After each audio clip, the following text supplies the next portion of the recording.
So, why should I learn how to code, or why should my kids learn how to code? Well, here's a couple reasons. One is computers are everywhere. They're probably in places that you don't even know. They're in your refrigerator, in your washer and dryer, in your toaster.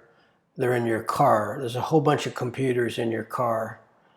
Some of those computers are called microprocessors, and some of those computers are called microcontrollers.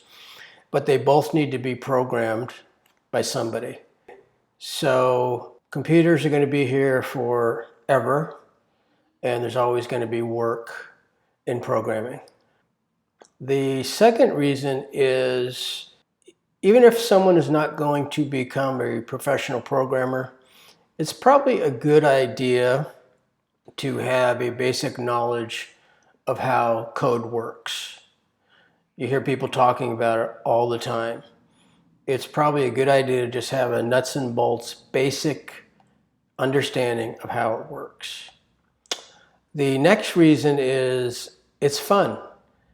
It's fun, and it's probably a lot easier to get started than you think.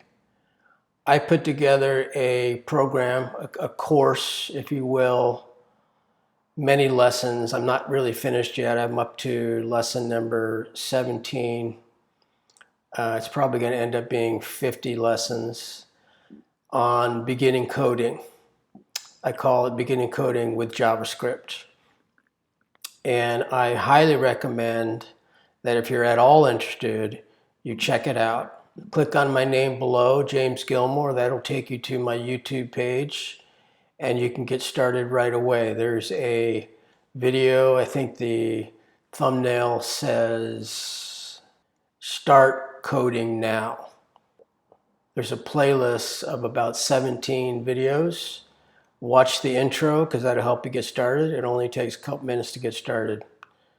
All right, I hope you do that, and I hope you enjoy it. Thank you.